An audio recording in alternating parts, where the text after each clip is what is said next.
Mr. Grammy Calvin Brown is back with his fourth book, entitled Salesmen. But before we get into his latest work, we will talk to him about the first three books. The first one was Learning the Business of Life. It's a coming-of-age memoir. And the second one was Gabriel. It was a novel, fiction. Then you have the third one, which is Dating Advice to My Daughter, where he gave some very interesting points, which we all can learn. Dating Advice to My Daughter is a timeless wisdom of navigating modern relationships. And then we have Salesmen. And we're going to talk about Salesmen in a bit. And that's another, I believe it's a fiction book. So we're going to get started. Mr. Grammy Brown. I knew you as Calvin. I know. 30 years ago. And it's hard for me to get used to the Grammy. Okay, thank God it's on your book. It's on every book. But you are a Calvin. Anyway, welcome back. Thank you for having me. It's good to have you here. We want to talk a bit about... Okay, let's start with Salesmen. Okay. Let's start with Salesmen and then we'll go into the back because a lot of questions from your Dating Advice to My Daughter and Learning the Business of Life that I want to go back and talk about. Those are the two books people talk to me on the street all the time. So we can get some feedback as well. Okay, let's talk about Salesmen. Salesmen is... when desperation dictates decision. It is a novel. It is a novel, okay. It's a novel. It's fictional.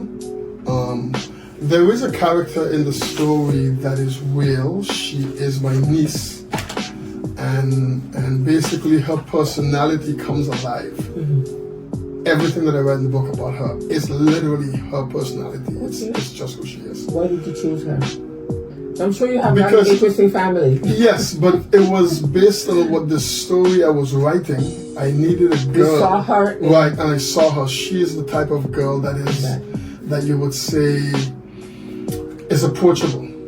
Okay. Right? You can say hi and she will say hello. Mm-hmm. And the conversation I wanted to go, when I sent it to her and I said, I'm going to use this for you, she's like, man, oh my God, I can't believe you just like got me like right there. This is my path right there. Yeah, it's just her. This is my story. Yeah.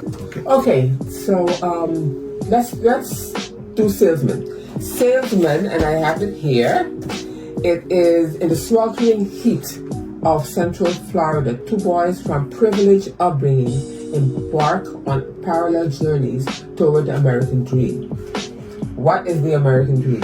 The American dream, basically, from what I understand it, and I'm not gonna say it word for Do you live word. the American dream? I would say yes. Okay. But I was living it before I went to America. Okay.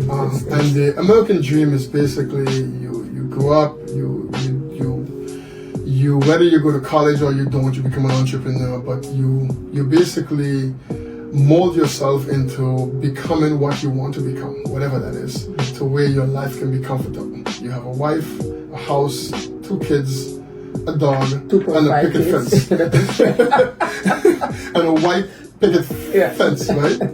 And so, and that is the American dream. And then you have a vacation. You do vacations every year, whether it's international or domestic, and basically you're comfortable, and that's the American dream. It is a dream that not everyone gets to wake up and still be living.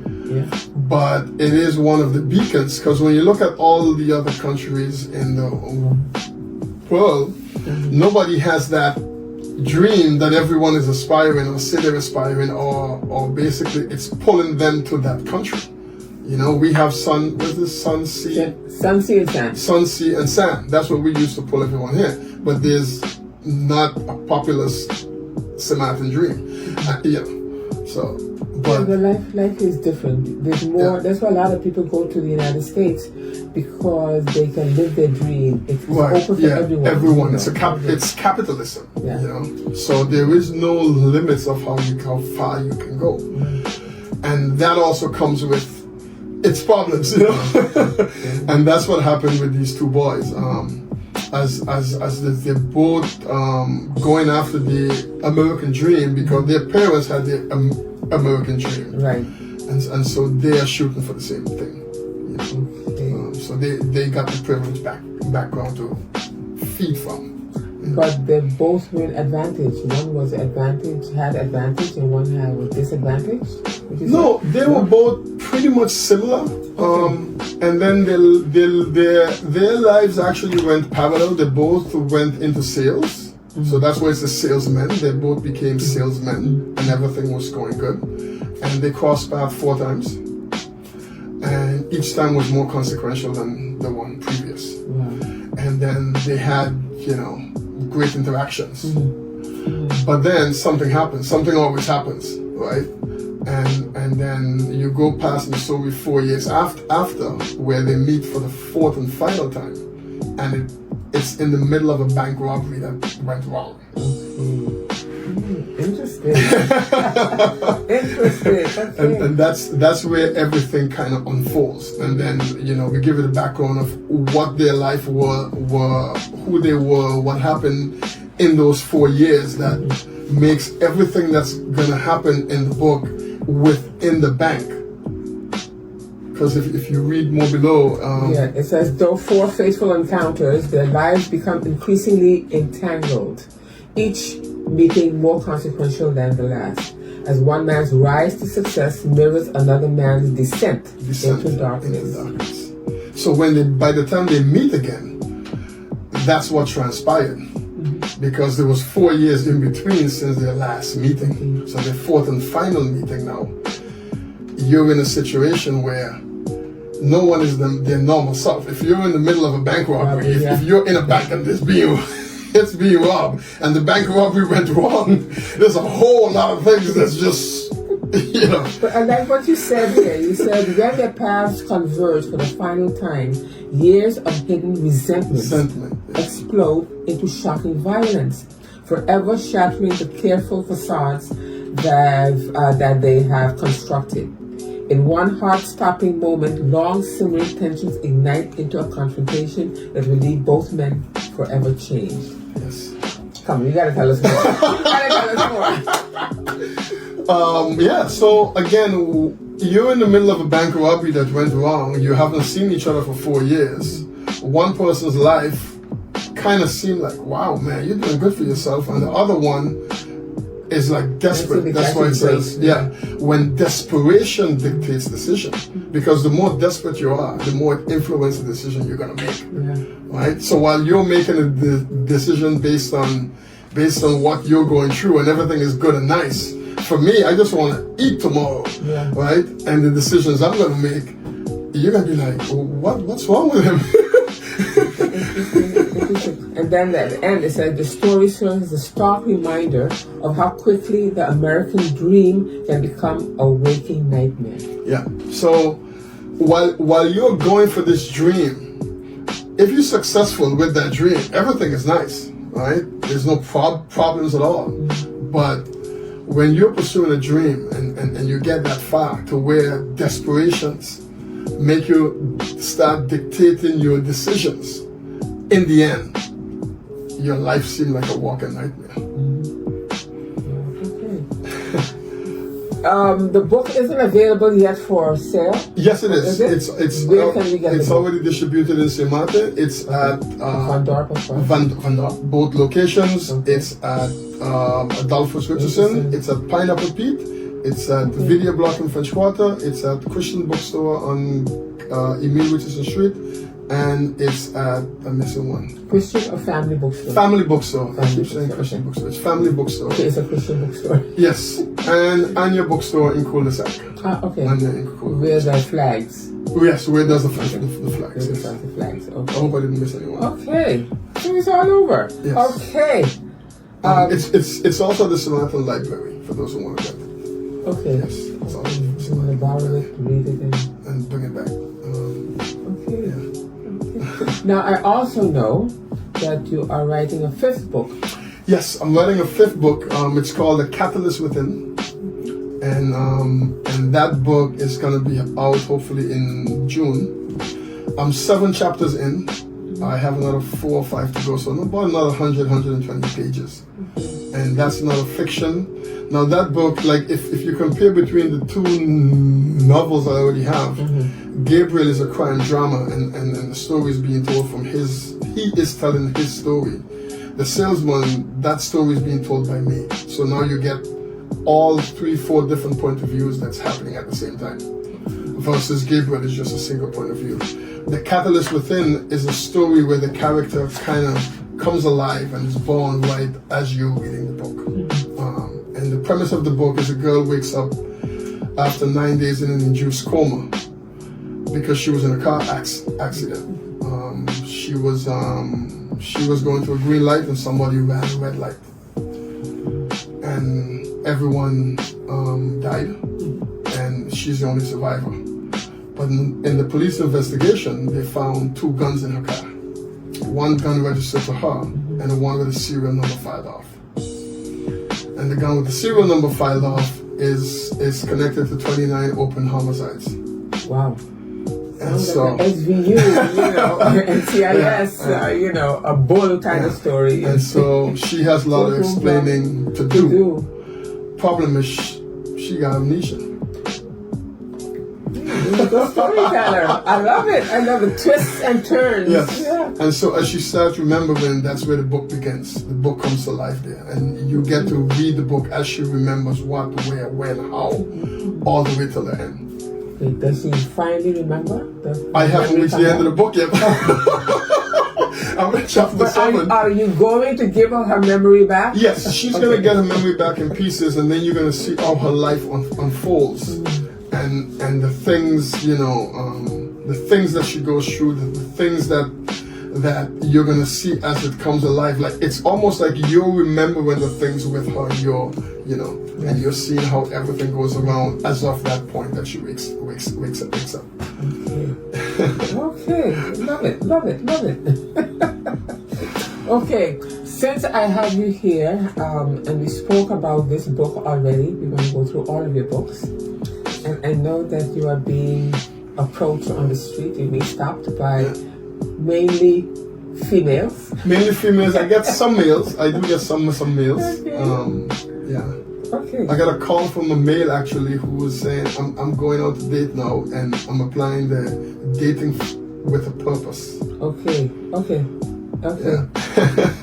There's nothing wrong with that. No, exactly. That's the way it used to be, in the old Our days. men are waking up? Okay. Yeah. Because a lot of men don't date with purposes. No. Well, they have a purpose, but it's not. Not the purpose. Yeah. Not the right purpose. Okay. Let's start with learning the business of life. Okay. That's the first book. That's the first one. The first one is, there's a chapter in the Goodbye and Hello. Goodbye and Hello. So Goodbye and Hello is me basically planning to leave Statia and come to St. Martin. Actually, planning to leave Statia, but where I was going to go, I don't know. But then it came around where, hey, St. Martin is a great idea for you to go. You can sell your arts and crafts in St. Martin. St. Martin have a lot more people, a lot more tourists. You can reach a lot more. And so that gave me the opportunity to come to St. Martin. The plan was for 2 weeks, and I stayed here for 2 years, just about 2 years before I went back to Statia. And so it was Goodbye Statia, Hello St. Martin. Right. So that's the context of that's the name of the Well, story. St. Martin was closer, but in hindsight now, if you could have gone to any other island or country, where would you have gone? At the time, the only islands I had exposure to was St. Kitts, St. Croix, and St. Martin. But St. Martin was an idea that was given to me by my mentor. Okay, Uncle Bill? Uncle Bill was the one, and he had the connection to the Baha'i faith for a member of the church to host me for the 2 weeks. So that's how that came about. So that was more of an active decision, active possibility from him, and a decision I took. Yeah, I'll go. Everything just made sense. Yeah. And so that's how I came here. But once I came here, St. Martin was. We're talking St. Martin 1986. It was booming. It was booming. It was the time. It was the time, and I told I was doing a presentation at school as PVP PSVE? PSVVE. And I told him when I came to Manhattan, I was completely blown away because all the small businesses were locally owned and operated. And seeing that, I said, wow, I want to be one of those people later on, which I was able to do that when I came to Manhattan. Since you brought it up, let me ask you today, what advice would you have for young people that want to start their own business? You just said that back in the 70s and 80s, First Street was owned by locals. You don't have that anymore. And then I was talking to someone, quite recently. I was talking to someone and someone else was looking for an apartment. And said to me, he said, I would love to come back. He was born and raised in town. He said, I would love to come back. He said, but town is too expensive. Yeah. And then we look at what we have to offer. So talk to young people. Yeah. I mean, how can they start their business? Because a lot of young people decide they don't want to work for anybody, but you should get some experience. But you need experience. You need the knowledge, the actual knowledge of how to maneuver. Now, I went out and did plenty of my things just raw, but I was able, because I had a lot of foundation, I was able to pivot whenever necessary. What kind of foundation are you talking about? The mindset. Okay. Because there is the business and then there is the life, right? And in my book, I was told the business and life is one and the same. You can't succeed in one without succeeding in the other. You have to succeed in both at the same time. Most people come out with business only. Business is transactional.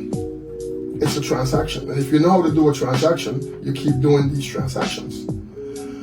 But once you get a hiccup, once you get a blockade, once you get a place where you can't go, then what do? If you can't figure that out, you're stuck. And that's where a lot of people fail. Because they can't, everything works good when the situation is good. Yeah. When the situation is no longer good, then what do? And that's where. So I would say you start small, right? If you're going to start a food business, because at the school, plenty of the kids were doing food business, they were doing cosmetics, they were doing different things. And if you're starting with food, which I say in the book, you start small. So you cook, you let your family taste. Mm-hmm. You let your neighbors all around you taste. Then you go out further to the community, and now you have a real proof of concept. You take feedback and you process it in your own way as to how you're gonna go forward. And then, but don't start, for instance, a food business in a retail location. You can always start where you're delivering food or people are coming to pick up food. Right. And then you grow from there and you reinvest what you earn into that business. So the first 300-400 guilders will be the catalyst that will take you to the restaurant one day, but don't try to start in the restaurant before you already have a customer base, a fan base, a taste base, people already raving about what you're doing, Mm-hmm. So that would be the way to go. I see a lot of people going into the food industry, but there are other industries we can go into. Yes, anything, it's always gonna fall between the thing you're good at and the thing you love to do. Yeah. Right? And that's what I was taught as a child. So you put those two together. If you can't get either one, you put them together, you make it a business, and then you work hard and you go from there. That's the option I chose, because in the book I talk about the 5 things that increases your chances to succeed. That was the 5th one. That's the one I chose for my life. And it worked. So. Okay. Interesting that you said that. It's very interesting that you said that. I find that what happens a lot of the time, at times, I won't say a lot of the times, but I find what happens is that people are not consistent. They start out and 6 months down the line, if things haven't picked up, and I think I spoke to you about that day, just drop it, or let's move on to something else. Yeah. No, you have to stick with what you're doing. It's especially if you invested not only time but money into this business. Yeah. You know, calm seas, I told that was one of my, in the book I have the brown wisdom. And one of the wisdom is calm seas never made a great sailor. It just doesn't happen, right? Yep. And, too easy. And you have to persevere, right? You have to persevere through the storm, because you make a plan, and starting small is really good, because once you start small, you get to grow and you get to figure out a lot of the fundamentals in between. You start learning, you have to change the stage, you have to give account for this, when I started to do meals, I had to give account for allergic foods. It wasn't something on the front of my head. People are allergic to mushrooms, they're allergic to, you know what I mean? It's like, oh, okay. You know? Yeah. So you start learning those fundamentals then. And by the time you're ready to open a restaurant, you've basically been doing it a year or two on your own already. And now the only thing that changes is you have rent and people coming in to customers. You know what I mean? But so start small, grow slowly, and then you reduce the chances of these big surprise hiccups where in 6 months, you know, or you need investors or you need a bank loan. No, none of my businesses I started, I needed a bank loan to start them, because they all started small. And it's just constantly reinvesting what you make from that business back into the business to grow it. Should one start with one and then add maybe 2 or 3 others? Location or businesses? Businesses. Yeah, it depends. What I've realized, I've had at one point like three businesses going at the same time. Okay. One, it's exhausting. Now, yes. I was in my 20s. If you have a team, let's say you're a husband and wife, and then the husband is going to run one, the wife going to run the other. You have a grown child, maybe just come back from school. You're going to put them in the other one. Fine.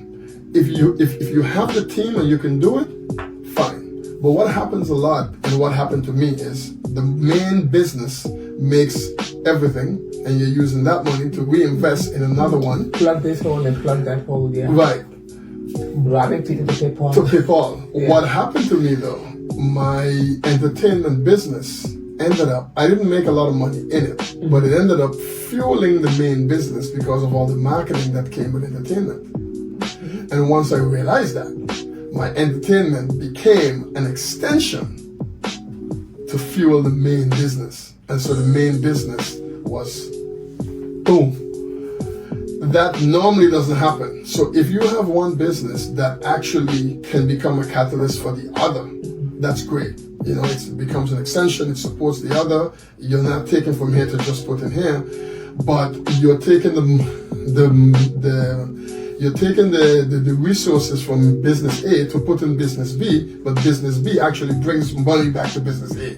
So it's great. One hand is washing the other. But your advice would be to start with one. Start with one, make small. Sure it's good, it's and solid. And build it from there. And build on from there. Okay. Let's talk about the 5-year plan.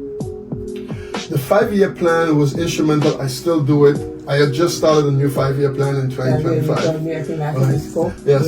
Yeah. Every 5 years you do a plan. I do a plan. And this 5-year plan I'm going to do 3 books this year, and then I'm going to do maybe 3 more or 5 more over the next 5 years. Oh, okay. So basically, with this 5-year plan now, I'm going to actually do 6 books in total. But over 5 years. Okay. Yeah, but it's going to be 3 this year. Okay. Yeah, that's part of the plan. Among some other stuff, but yeah, I do make the 5-year plan. Failing to plan is a plan to fail, right? So make a plan. It's your plan. You can share whatever part of the plans you want to share with anyone, but it's your plan, you know.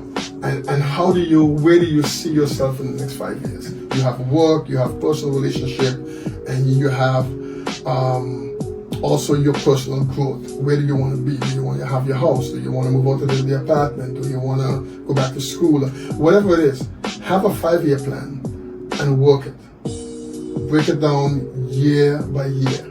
You know, I've had one since I was 15 years old, and I've made them every 5 years after that. And I still do in my 50s. I'm not going to say when I'm in my 50s, but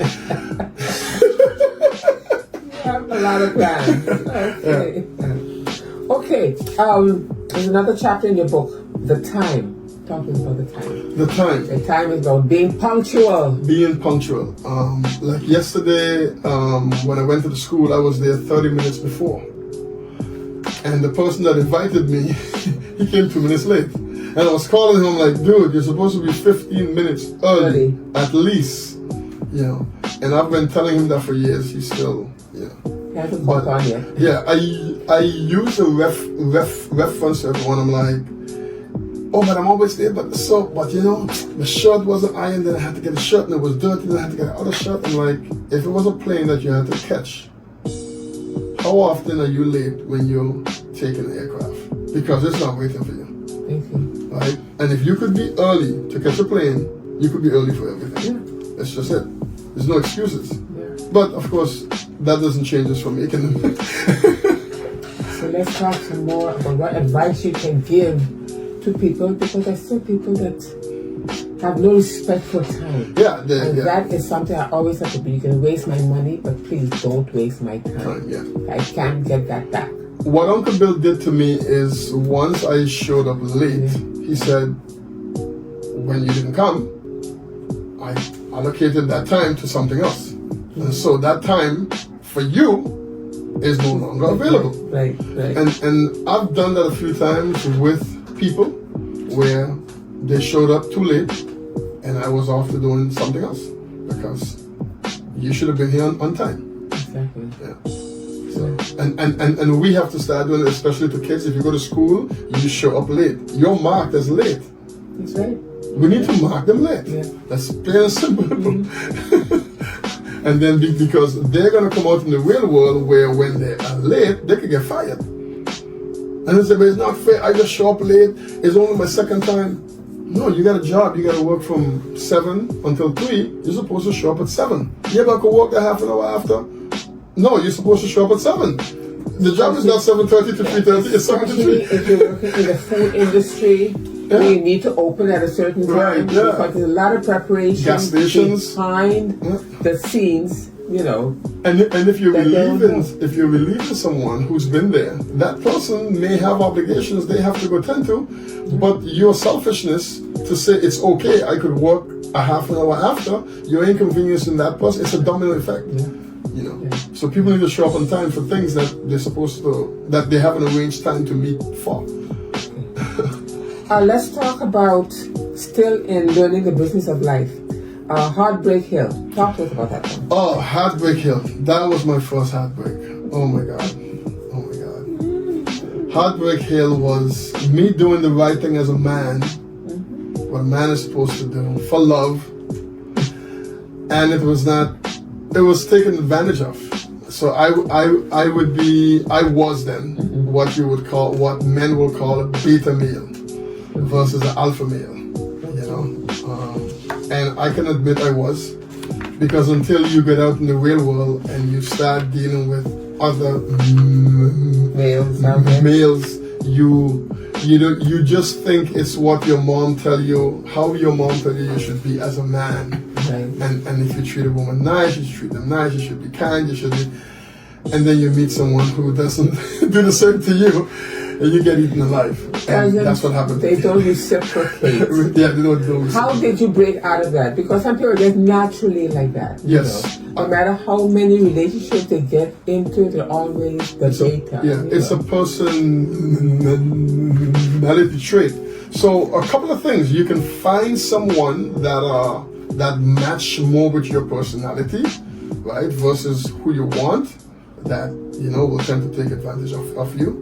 There are some women now, even now, they say, I don't like these soft guys, these guys soft. It's like, do you want a man to love you and be kind and have a family and pay rent and do, or you want a man who is all tough but broke, right? So no ambition, no work, no nothing. So the nice guy, the guy who is nerdy, the soft guy, these guys tend to have good, stable jobs, right? Good income. they're comfortable within themselves, and they're okay. And now you come in and you're like, oh, you gotta be tough, you gotta be this, you gotta be that. But that's not who that person is. Why didn't you go get that guy? And then these same women will complain. You see them with a black eye, you see them all bruised up, because now they get the tough guy, but he beats them. When the soft guy would not have beat you, oh, I'll take advantage of him. Why? Why do you want to have a man that you're going to take advantage of? Why can't he? Well, he's a sucker sitting there he's a sucker sitting there waiting to be taken advantage of. You know? Okay, but then you don't get him when you go to the other guy. It's not fair though. It's not fair. And somebody needs to break it off and move on. Exactly. Because the same guy will find the right person eventually. And my second relationship, I had some similarities, but that was in a marriage. I ended up marrying her. Okay. And then so after we had divorce, then I had the third one, and after the third one, I'm like, okay, yeah, my first three were all disasters. Wait a minute, you had 3 relationships or 3 marriages? Three relationships, with the middle one as a marriage. Marriage, okay. And I'm like, how long did that marriage last? The relationship where we so the first one we didn't live together, but we lived in the same yard. But I got married, we lived together, and the one after we lived together also. Okay. And so I had to change. I'm like, there's got to be something wrong with me. You know, because that's what you do. You internalize it. Must be something wrong with me. What can I change? And then again, being amongst other guys and seeing different things and understanding, having conversation, you realize, no, it's not me, it's them. I'm picking the wrong women. Yeah. So if they also say to get out of a relationship when you know it's not working, and don't wait too long, because some women will take such advantage of their partner that he becomes cold. You know, she has hurt him so much that he doesn't trust anymore. Right, exactly. So get out of that relationship and find the right person. Don't stick in something because you think it's going to get better. No. If it hasn't gotten better in about 6 months or a year, move on. And it comes back to dating properly, right?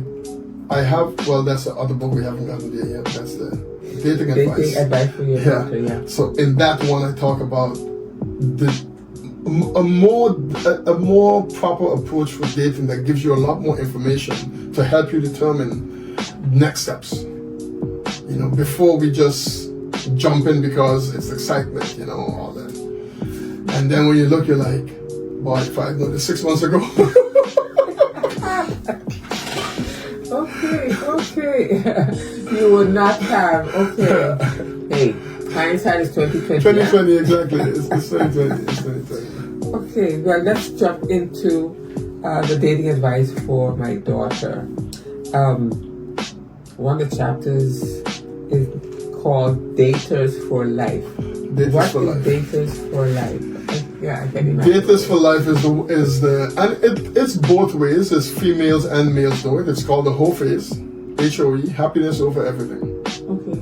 Right? Which means, you know, listen, if we want to kick it tonight, let's kick it. And tomorrow, who cares? And they go through doing that for years and years and years, because for the female, they're mostly educated, independent, financially, they pay their own bills. They just don't want everything that comes with the relationship, right? Males do it because some of them, because, okay, I'm not at the point yet where I want a family, or I can take care of a family. So between now and then, I'll be just kicking it. But if you're looking for a family, you have to start looking for a wife or a good mother. But if you can't afford them, most guys can't afford that in their 20s. And they start mostly thinking about it in their 30s. And then 35, they really start, you know, in the mid-30s, really start applying themselves, because they start seeing it happening, right? In their 40s now, it basically, you can afford this woman, and then you see men mostly in their 40s go looking for wives. Yeah. Right? But in their 50s. Yeah, but in between that time, it's happiness over everything, right? Men get away with it. We don't pay as heavy a price for it as women do, because we don't run out of time. women do, especially the ones that want families, right? And even the ones who don't, then they have all these experiences, and now they're gonna meet this guy, and this guy, his experience in relationship doesn't match theirs, and now they're like, oh, he can't accept it. Especially the intimate one, right? Because now, you know, you wrapped up all these experiences and all these styles and everything, and you meet this guy who probably only been with 2 girls, you know, and now you're saying, well, he can't please me. Is it that he can't please you? Okay, fine, but why can't he please you? You're out of his league to begin with in that department, right? Poor thing, he can't help himself. That's all the experiences he got. You know? And so, because you have all this experience now, he is not going to make you happy in bed until you train him or you give him time to catch up. But do men want to be trained? Some are gonna be, because I say in the book, some men will be like, wow, baby, that was good. And some was like, where the hell did you learn that? You know, because he could be, you know, amazed. He may say, let's do it again, you know? Or he'll be like, all right, somebody trained she got that. Can't please you men at all, honestly. But when he can't keep up, then the women are like, yeah, but he can't this and he can't that, and you know, because for you already went there. You're basically a professional at that point when he's still green, you know? Okay, let's turn it around. Yeah. Let's turn it around. If she is, let's say, green, and he is experienced, because he's looking for the virgin, or he's looking for an experience that he can mold into what he wants her to be. Men typically train their women. You see, that's why so many women want to be left alone, and then they decide. When you get with someone, you kind of, when they say you become one, it doesn't mean you stop being who you are, but you become you. There's him, and then there's this part that you are one, because you start adapting to each other's styles and habits and preferences, right? And that happens. It happens more easier. I'm gonna say that flow works out a lot better in reality than the other way around, because a female wants to be pleased. Yes. Doesn't anybody know? Exactly. But we understand when we don't get 100% of what we want, because this is how the real world works for us. Really? So it's our reality already. So we'll take 60% and we'll say next year I'll get another 10%, you know? And 80% we're already good. Female brain doesn't work like that. So you're laughing already. Tell us how our brain works. You want it all. Because there were Disney movies, exactly. There's Disney movies, there's everything that tell you can have it all. And especially for the ones that are college educated and have success. I say in the book, for the ones that have success on their own, even have a business or have a home, if you accomplish all of that without him, what do I need you for? Exactly. And we understand that. And so those women, most men just leave alone, especially the average guy. He doesn't even see. They become intimidated because they feel that they need to provide. And if they find a successful, hardworking female, college educated, who accomplished everything or most things without him, you know, it's like, but sometimes they don't support that woman. Well, most men, they say, "Oh, I can't give you. You know, you don't need anything. You know, no, I don't need anything. You know, what do you feel that you need to come and provide? You know, because that's the teaching, the cultural and societal teaching to the male. We're supposed to lead, provide, protect. So we don't want to be in a situation where in old school we can't lead, we can't provide, and we can't protect. See, there is the traditional male, but we have traditional modern females. the modern male, the so-called modern male, some of the guys are going to come in and say, you're going to pay half. Most women don't want half. Regardless, you'll be paying 100% of everything right now for yourself. But do you want a man come into your life and don't pay at least half? No. Exactly. At least half. But then, is half enough? You were paying it. I know what I'm thinking. Oh, you were paying it before I came, so I don't need to contribute anything. See, but then you're not a man. And that's the modern. That's more of that modern man. See that exactly. Door, close it on the way out. Exactly. So when you get to in essence, regardless of how far the woman goes, the man she wants, she still wants a traditional man. She still wants a man that's going to lead, provide, and protect. So there's no way around it. This is just human behavior. But those men understand when they look at you, when you're up in the club, all the girls who pays their own man put their hand up in the air. I would normally say, boy, they broke. All the independent women, put your hands down. If me and my sister was in Carnival Village or any live event, she put that, take your hand down. How you gonna get a man if you put your hand up in the air, you don't need one? You know, because any serious guy that sees that, he just look the other way, because that's a woman he doesn't want, because you start taking away our purpose. Now we don't have a purpose to be with you. You may call it intimidation. It's not that simple, right? Why do I want to be a place where I don't bring value?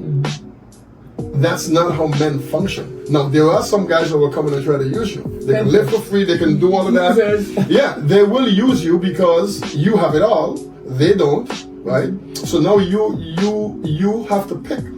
Do I want a guy is this guy going to use me, or am I supporting him to help him build so that he could one day take care of me as I want him to, as I expect him to? And then how much pressures are you giving him a timeline where he have to get there? Can he handle that pressure? Most guys are not walking into that. So it's a contrast, right? That's the catch-22 that I have in the book. The thing that makes you who you are and makes you feel good and warm and fuzzy and champion and you put your two hands up, it's the same thing that keeps you single. It's a turn off for some people. Yeah. Because that's just who we are. So understanding who we are, I say, get your husband in college. Now you all can build together. Because the man is required to build himself first, and then everything has come after. Now society says, actually more women are building faster, right? Because society has switched and put more effort into women than men. And now even women are complaining, where are the men? Where are the men? Where are the men? Society stopped building men because it took for granted men are just going to build themselves. But they were raised right, yes. Yes, but most of them are, there's a cause and effect, right? Yeah. And then we build slower because we mature later. And so you're going to always be 5 years or so ahead of us. But we're going to catch up and then we're going to pass you. But if you think so, huh? Well, it happens for the most part, right? But we don't stay single. we can still, find who we want. The women have a hard time finding who they want because most of the men that they want who are in that stage established, they're already taken because other women like yourself says, I see potential. I'm gonna grab this potential before someone else do. While you're waiting for him to be built. By the time he built, he already gone. Somebody don't see that coming. Like, I gotta grab him first. And if he's already built too, and you're competing now with all these other women, but now you're in your 30s or maybe 40s. If you look at your 21-year-old self, that's what you're competing with. And every year you get older, there's a new batch of 21-year-olds coming on the market. Yeah, but a 21-year-old doesn't have the college education, well, maybe college education, they don't have the experience. They don't have, a lot of things that you will get in your 30s. And that is true, but it doesn't help your situation. You know what I mean? Because it's not you making that this decision to pick up a 21-year-old, you're not making that. The man is. So you still lose. And now you're competing with a 21-year-old. There's no competition. So wait a minute. What happens when you see a guy that has potential and you just said you put him through college? Seriously? And then once he becomes, he graduated and he starts his business, whether it's doctor, lawyer, or accountant, whatever he is. And then after a couple of years, all the money you invested in him, he's left and taken to somebody else. That's very rare. Is it? Yeah. Okay. I've went out with a police officer. We had a group. The HOA, the directors group, and we went out and he was telling us his story, and his wife actually supported him. And I didn't know that. And he said she put him through college, she put him through. So it happens all the time. Does those instances you talk about happen? Of course they happen, but it's on the very small. Unfortunately, I know at least of 10 stories like that. Yeah, okay. It does happen because that's just a human story. But again, when you're going to make those investments, you make those investments in your husband, not in your boyfriend. You make sure you're in a committed relationship before, Yeah. I hope he hangs around to six it out, right? Yeah. Okay, freedom versus commitment. Commitment, right? Commitment. Freedom first versus commitment. Which is a little coming off of the whole phase, but it's when people have exclusive relationship but not committed relationship. I'm not going to move in with you. I don't want you to move in with me. We're going to be exclusive to each other, but we need our own separate space because someone doesn't want to commit. Commitment is when you're under the same roof, you have a life together, you're sharing your life, not just meals and intimacy, but you're sharing life, you're making plans for the future. Then you're in a committed relationship. But that's going to come at a cost with some of your freedom. Okay. Single parenthood. Single parenthood. So I talk about single parenthood, some due to no fault of their own, and some who basically decide to be a single parent, right? And each one, there is the one childer, where the women, again, we're going back to college-educated women who don't need a man. They can support a child, they can take care of a child on their own, so they just get a seed planter, and they just have this child and they raise that. And I don't need the man. Some of them get pregnant for an unsuspected person. Oh, yeah. Because they don't want to spend the extra money to go and buy the sperm, so they just get a familiar guy, a former boyfriend, a new guy in a new place. He looked good, he fit the profile, tall, blue eyes, whatever, or tall, bald head, whatever. And they just allow themselves, they make themselves available to him. They get pregnant, and sometimes he doesn't even know he has a child out there, and they just go about it and they raise their child, and that's just it. Quickly, let's talk about commitment versus exclusive. And you said there is a big difference. There's a big difference. So yeah, we were just talking about exclusive. That's when you're basically boyfriend and girlfriend, even though you're grown. That should be reserved for teenagers. But if you're not sharing the same roof and your life are really intertwined and you're sharing it, you're not in a committed relationship. You may be exclusive intimately, but it's not a commitment. You're both just an argument away of breaking up. And you could break up with a text message, a phone call, a voice note, because there isn't anything that locks you in. So you will say, hey, let's meet tomorrow and swap keys. Or you just change your lock. Both parties, you can break up and never actually meet again until you're stuck in traffic and you cross each other or something. Or you walk in a restaurant or supermarket, So you could do that for 5 years, right? But it's not a committed relationship. And some people have children with that. To each his own, but then don't call it a committed relationship because it's not commitment. And then commitment is when you and this person come together, actually together, and share the same roof, share a life together. You have to give up some of your freedoms. You're going to give up some of your independence. You're talking somebody's paying rent, somebody's buying groceries, you know what I mean? There's a life together. When you break up from there, there's a planning of the breakup phase. Because somebody got to move out. Maybe you both got to move out because as a single person, neither one of you could pay the rent.